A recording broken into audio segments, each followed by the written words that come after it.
내 안에 소망이 없는 그 외로운 느낌? 지하실 바닥에 혼자 이렇게 널브러져 있는 그 빛 하나 없는 그런. 내가 계속 이렇게 기도를 해봤자 기도가 계속 막히는데 기도를 하는 게 의미가 있나 싶기도 하고. 그래서 나는 항상 이 열등감 때문에 항상 넘어지고 항상 관계도 막히고 항상 하나님과 어떻게 가까이 가려다가도 항상 이것 때문에 넘어지는 게 열등감인데, 아 이제 이 정도면 됐지 했는데 또 어떤 상황이 딱 부딪힐 때 또 내 안에 있는 속사람이 또 드러나고 순종하고 싶지 않아 하는 내 자아가 드러나고.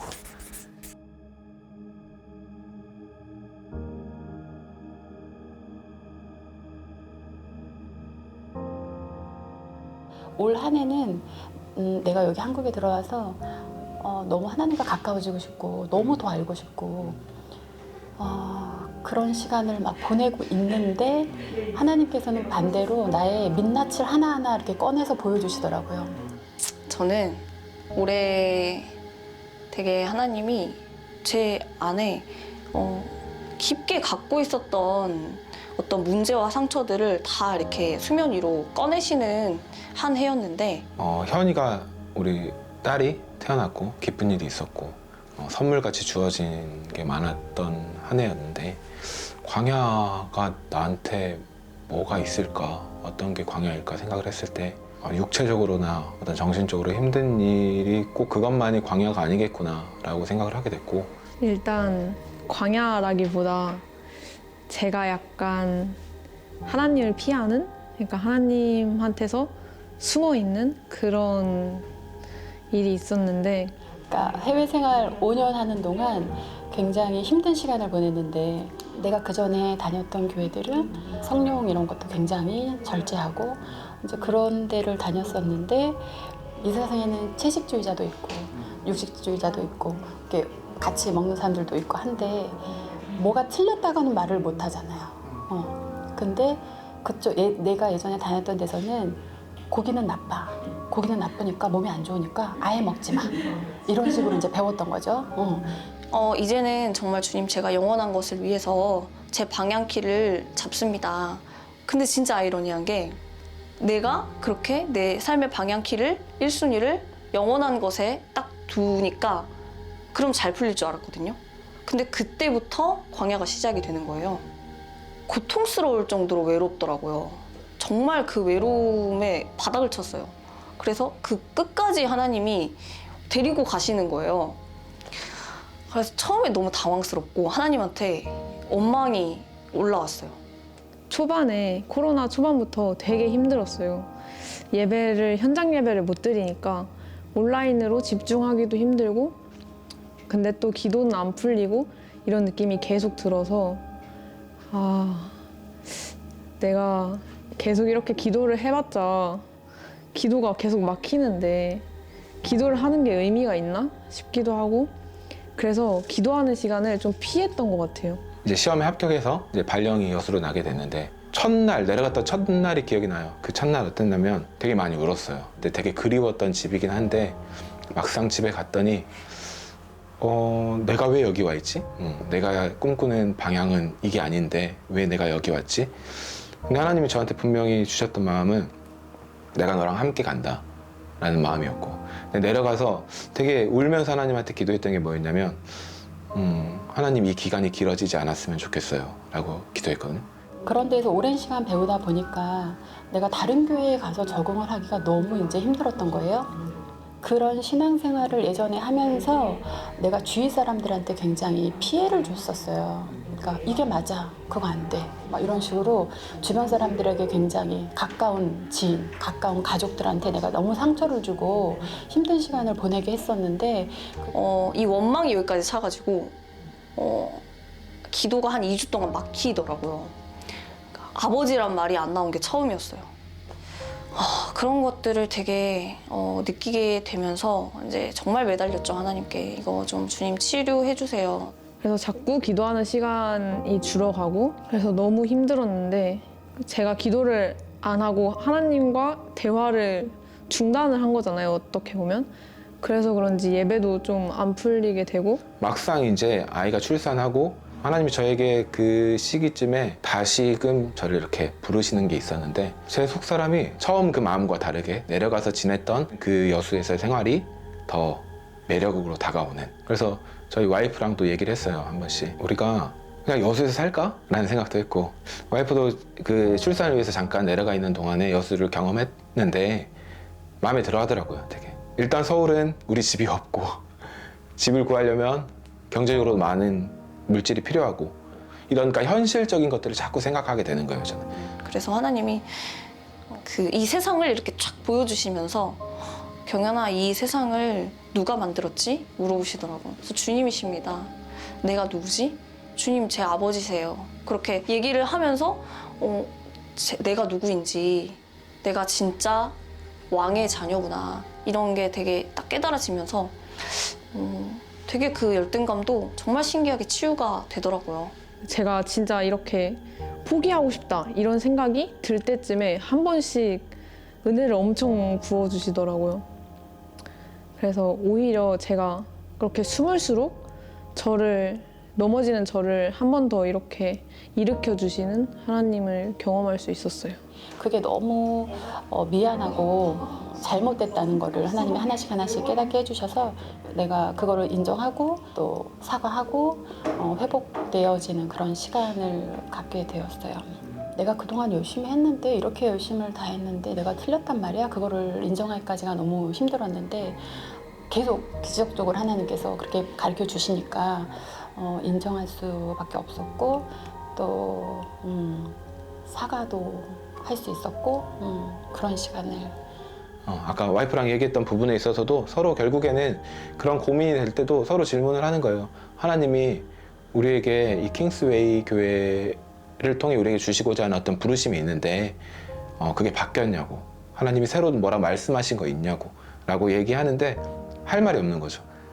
여전히 우리의 부르심이 여기 있다는 걸 우리가 알고 있고, 결국에 그렇다면 우리가 순종함으로 또 따라가야 된다라는 그런 마음을 주시더라고요. 또 새로운 부르심 앞에 순종하길 원하시는 그 하나님의 부르심, 그리고 그 과정 가운데 겪은 어떤 마음의 갈등, 그리고 내 속사람을 하나님이 다루시고 결국에 그 다루심으로 인해서 순종까지 이끄시는 것, 그게 올해 제가 경험한 광야가 아니었나 생각합니다. 네.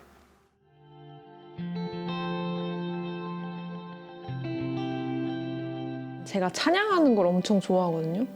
그래서 되게 크게 찬양하고 계속 춤추고, 제 마음속으로는 춤을 항상 추고 있었어요. 여기서는 출 수 없었지만 차마 출 수 없었는데, 찬양하는 걸 정말 좋아하는데, 근데 비대면이 되니까 집에서 크게 찬양하기가 쉽지가 않더라고요.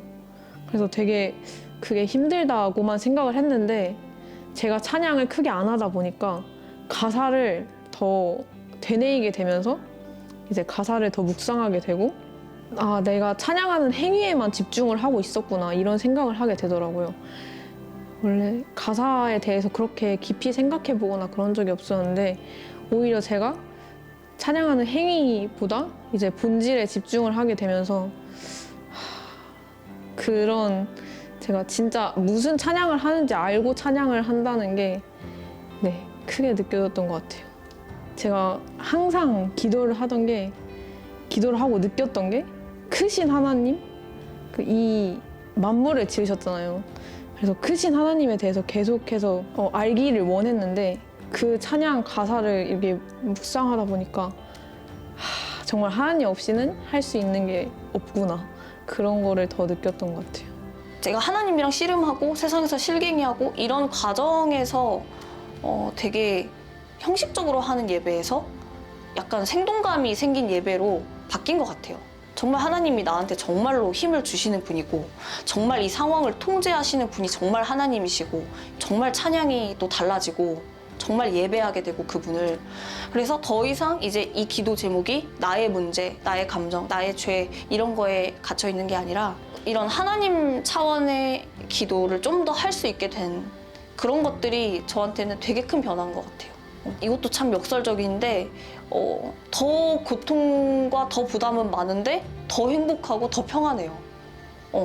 내 차원의 기도를 할 때보다 하나님 차원의 기도를 하게 될 때 더 감사하고 더 평안하고 더 온유해지고 더 사람들에게 더 베풀게 되고 더 나누게 되고 이게 하나님과의 예배가 회복이 된다는 거는 이게 비단 나랑 하나님과의 관계만 회복이 되는 게 아니라 모든 것의 회복인 것 같아.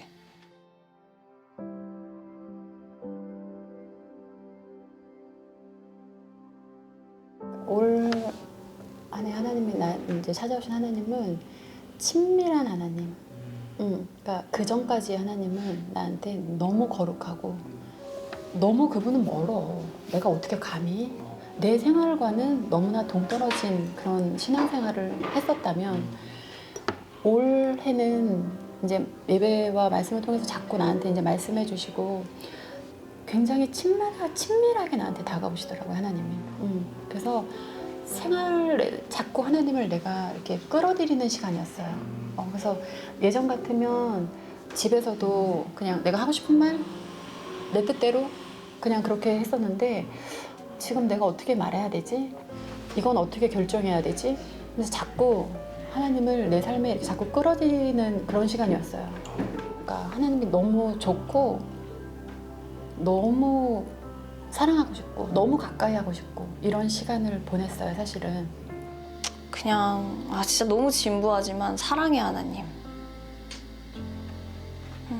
그 사랑이라는 단어에 모든 게 다 포함이 되는 것 같아요. 그래서 되게 혼자 너무 외로워서 울고 있을 때도 또 하나님을 혼자 오해해서 원망할 때도 그리고 어떤 미션을 클리어하려고 되게 고군분투할 때도 그리고 어떤 해결되지 않은 그런 열등감, 이런 상처들, 외로움들 속에서 괴로워할 때도 그냥 항상 나를 사랑하시는 분.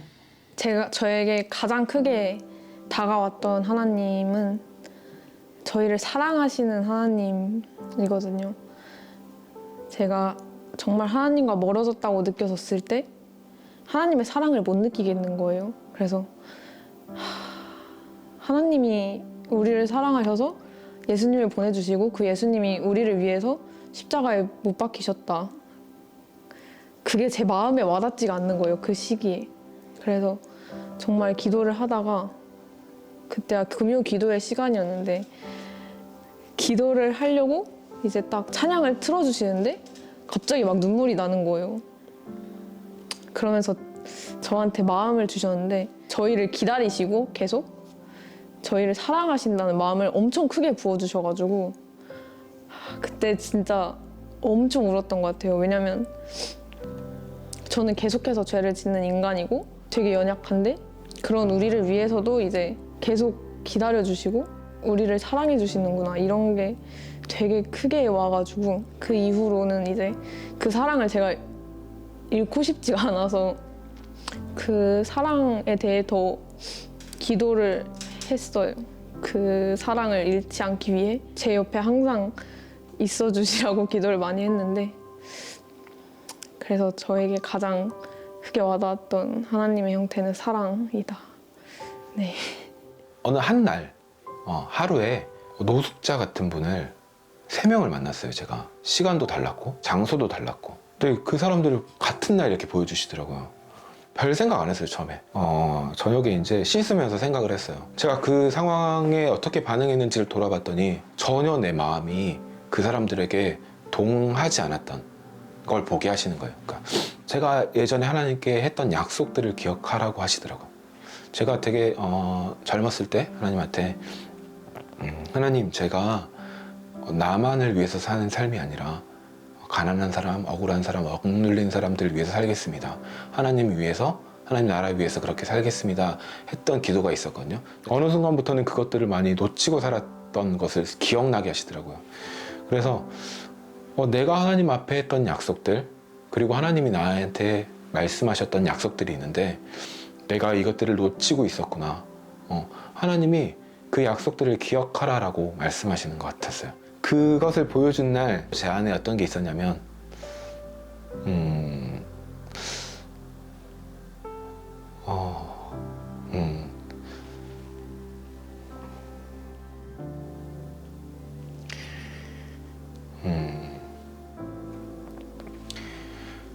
나밖에 모르는 모습이 있었거든요.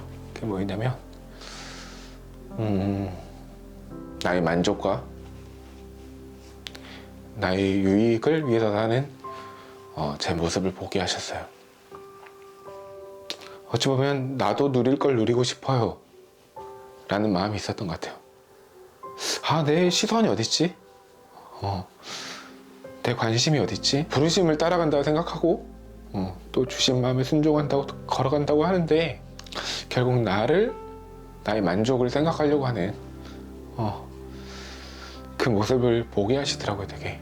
그래서 올해 제가 경험한 그 하나님, 다시 찾아오셔서 나에게 하셨던 약속을 기억하라고 하시고 결국 이뤄가시겠다고 말씀하신 그 하나님, 그게 제가 경험한 하나님이 아니었나 생각합니다.